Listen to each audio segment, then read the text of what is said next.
আসসালামু আলাইকুম দর্শক, আমি আজকে আপনাদের সামনে হাজির হয়েছি শশা চাষের কি পরিমাণে সার লাগে এই বিষয়টা নিয়ে, সারের পরিমাণ নিয়ে। তো শশা চাষে কি পরিমাণে সার লাগে, এই পরিমাণে সার দিয়ে শুধু আপনারা শশাই না, আরো বেশ কিছু সবজি চাষ করতে পারবেন। যেমন আছে হচ্ছে টমেটো, মরিচ, তারপর হচ্ছে কপি, তারপর হচ্ছে ধুন্দল, চিচিঙ্গা, ঝিঙা, এরকম আরো বেশ কিছু সবজি আছে যেগুলো হচ্ছে এই পরিমাণে সার দিলেই আপনারা চাষ করতে পারবেন। তো আহ, আমি হচ্ছে এমএ এগ্রো থেকে বলতেছি, রাসেল মাহমুদ। আমার প্রতিষ্ঠান হচ্ছে এমএ এগ্রো। আমরা আহ, সম্প্রতি একটা কম্বো প্যাকেজ চালু করছি আমাদের প্রতিষ্ঠান থেকে। মাত্র 200 টাকায় 16 রকম সবজির 300 পিস বীজ, 130 টাকায় সারা দেশে হোম ডেলিভারি। মানে আপনার হচ্ছে 330 টাকায় সারা দেশে এই আমাদের কম্বো প্যাকেজটা নিতে পারবেন। এটার মধ্যে আপনারা 300 পিস বীজ পাবেন। যারা ফ্যামিলির জন্য ছোট পরিসরে সবজির বাগান করতে চান তারা আমাদের এই কম্বো প্যাকেজটা নিতে পারেন। এছাড়াও আমাদের কাছে আপনারা সব রকম সবজির বীজ পাবেন। এগুলো আপনারা সারা দেশে নিতে পারবেন কুরিয়ার সার্ভিসের মাধ্যমে। তো আসেন মূল বিষয় আসি। তো শশা চাষের ক্ষেত্রে সারের পরিমাণ প্রতি শতাংশে কি পরিমাণে দিব, এই বিষয়ে আপনাদেরকে আমি বলবো। তো আমি হচ্ছে 2021 সালে শশা চাষ করি। 2021 সাল থেকে শশা চাষ শুরু করছি। তো তখন আসলে এরকম তথ্য অ্যাভেলেবল পাওয়া যেত না। আপনার হচ্ছে এখন যেমন আপনারা ইউটিউবে সার্চ দিলে আমার ভিডিও পান, আরো মানুষের ভিডিও পান, এরকম ভিডিও পাওয়া যেত না। গুগলে সার্চ করলেও লেখা টেখা পাওয়া যেত না। পাওয়া যেত কোনগুলা, ওই গতানুগতিক মালচিং পেপার ছাড়া মাটিতে লাগাইলে কিরকম সারটা লাগে এইগুলা পাওয়া যেত। তো আমি আসলে এগুলা কোথায় পেলাম, এগুলা আমি প্রথমে আহ, একটা যে কাজটা করছিলাম সেটা হচ্ছে গতানুগতিক মাটিতে চাষ করলে সনাতন পদ্ধতিতে কি পরিমাণে সার দিতে হয় ওটাকে একটা গড় করে, যেহেতু আমরা মালচিং পেপারে একবারই সার দেওয়ার সুযোগ পাই ভালো মতো, গড় করে একটা অ্যামাউন্ট দিছিলাম। তো সেটা দিয়ে আমি সফল হয়েছিলাম। পরবর্তীতে এগুলা মানুষকে সাজেস্ট করি, মানুষ এগুলো দিয়ে সফল হয়। তো এখনো ওইভাবে চলতেছে আর কি। আবার কেউ কেউ নিজের মতো করেও দেয়। তো আমি আসলে আমার ইয়াটা বলি, আহ পরিমাণটা বলি যে আসলে কি পরিমাণে দিতে হয়। তো আপনারা হচ্ছে প্রথমে যে জিনিসটা দিবেন সেটা হচ্ছে জৈব সার বা গোবর। 1 নম্বর হচ্ছে জৈব সার বা গোবর। গোবর আপনারা শতাংশ প্রতি 30 থেকে 40 কেজি পর্যন্ত দিতে পারেন, আরো বেশি দিতে পারেন। এটা কোনো সাইড এফেক্ট নাই। 6 মাস থেকে 1 বছর পুরানো যে পচা গোবর আছে এগুলা দিবেন। কাঁচা গোবর দিলে আপনার খেতে নানা ধরনের রোগ বালাই হবে। হ্যাঁ, এখন আবার অনেকে বলবে যে জৈব সার বাজারে যে কিনতে পাওয়া যায় এগুলো দেওয়া যাবে কিনা, এগুলো দেওয়া যাবে, এগুলোর পরিমাণ অনুযায়ী দিবেন। তারপর হচ্ছে টিএসপি। টিএসপি সার আমরা শতাংশ প্রতি দেই হচ্ছে 700 থেকে 800 গ্রাম, প্রতি শতাংশে 700 থেকে 800 গ্রাম। এমওপি দেই হচ্ছে 600 গ্রাম। ইউরিয়া দেই হচ্ছে 500 গ্রাম। জিপসাম 300 গ্রাম। জিঙ্ক 50 গ্রাম। বোরন 50 গ্রাম। ম্যাগনেসিয়াম হচ্ছে 60 থেকে 80 গ্রাম। তারপর হচ্ছে আরেকটা ঔষধ বা উপাদান আমাদের এদিকে পাওয়া যায়, সেটা হচ্ছে এগ্রো গ্রো দানাদার। মামুন এগ্রো নামে একটা প্রতিষ্ঠান আছে, এরা হচ্ছে এটা বাজারজাত করে। এটার মূল উপাদান হচ্ছে ন্যাপথালিক অ্যাসিটিক অ্যাসিড। ন্যাপথালিক অ্যাসিটিক অ্যাসিড এটা হচ্ছে শতাংশ প্রতি 50 থেকে 60 গ্রাম। তারপর হচ্ছে বায়োডার্মা সলিড অথবা বায়োডার্মা পাউডার।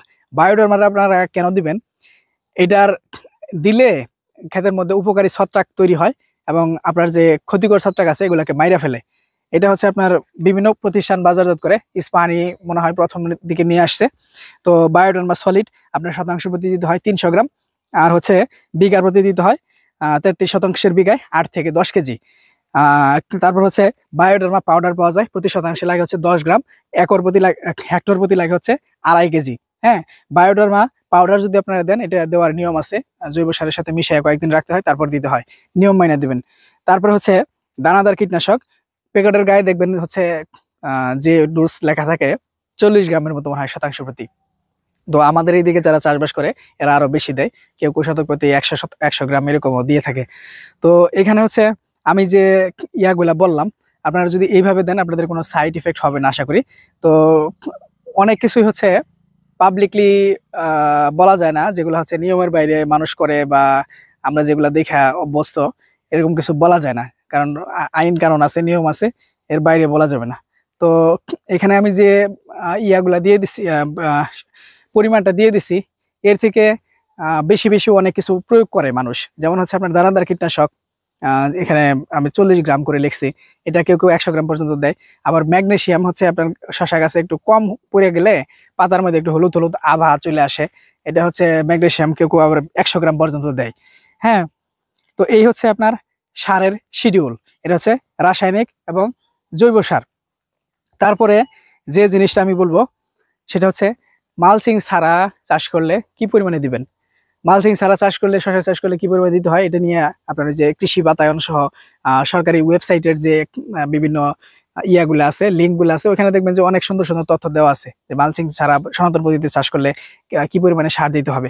ওগুলো আপনারা ফলো করতে পারেন, অথবা আমি যে সারের লিস্টটা দিয়ে দিছি এগুলাকে দুই দুই ভাগ করবেন। দুই ভাগ করে অনুখাদ্য যেগুলো আছে, যেমন জিঙ্ক, বোরন, তারপরে হচ্ছে ম্যাগনেসিয়াম, জিপসাম, তারপর দানাদার কীটনাশক, বায়োডার্মা, এগুলো হচ্ছে যতটুকু আছে এতটুকুই দিবেন। কিন্তু TSP, MOP, urea, TSP, MOP, urea, এই তিন রকমের সার আপনারা হচ্ছে তিন ভাগ করবেন, সরি দুই ভাগ করবেন। দুই ভাগ করে এক ভাগ হচ্ছে ওই জমি চাষের সময় দিয়ে দিবেন, আর বাকি এক ভাগ কি করবেন, ওই গাছ হওয়ার পরে মাঝে মাঝে ওইটা খেতে প্রয়োগ করবেন।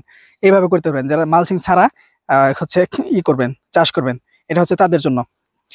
আর যে কথাটা বলবো যে আপনারা কোনো চাষবাস শুরু করার আগে, সম্ভব হলে আপনারা মাটি পরীক্ষা করে নেবেন। আপনাদের উপজেলা শহরে, আপনাদের জেলা শহরে দেখবেন যে মাটি পরীক্ষাগার আছে। আমাদের টাঙ্গাইলের আছে হচ্ছে দেওলা, এখানে আমি একবার মাটি পরীক্ষা করতে নিয়ে গেছিলাম। এরা কিন্তু বেশ আন্তরিক। এখানে যে একটা স্যার আছে, উনি আমার সাথে প্রায় 2 ঘন্টার মতো কথা বলছিল এই সমস্ত মাটি পরীক্ষার বিষয় নিয়ে, আরো বিভিন্ন কৃষি বিষয় নিয়ে। আর মাটি পরীক্ষা করে নিলে যে কাজটা হবে আপনারা ওখানে মাটির পিএইচ, মাটিতে কোন রাসায়নিক বা জৈব উপাদান কি পরিমাণ আছে এগুলো জানতে পারবেন। সেই অনুযায়ী আপনার ক্ষেত্রে সার প্রয়োগ করতে পারবেন। ওরা একটা প্রেসক্রিপশনও করে দেয় যে এই পরিমাণে দিতে হবে, এরকমও ইয়া করতে পারে।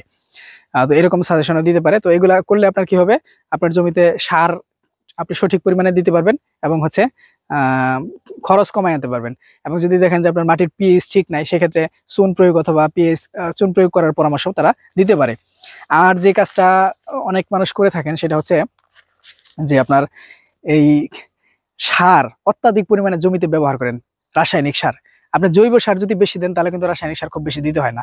কেউ কেউ দেখি যে আপনার 4 কেজি 5 কেজি পর্যন্ত শতাংশ প্রতি রাসায়নিক সার দিতেছেন, এটা আমরা বিভিন্ন জায়গায় দেখি। আসলে কি এত সার লাগে? আমরা যে আমি যে অনুপাতে দেই, এই অনুপাতে দিলেও তো ভালো ফলন হয়। তাহলে আপনারা যে এত সার দেন, এটার কিন্তু একটা কুপ্রভাব আছে। এক সময় দেখা যাবে যে ওই জমিতে আপনার পিএইচ নষ্ট হয়ে গেছে, তারপর হচ্ছে আপনার উর্বরতা নষ্ট হয়ে গেছে। এগুলো যখন নষ্ট হয়ে যাবে তখন ওইটা দীর্ঘমেয়াদে আবার ঠিক করতে হবে। অনেক সময় দেখবেন যে এটা ঠিকই করতে পারতেছেন না, এই ধরনের সমস্যা হবে।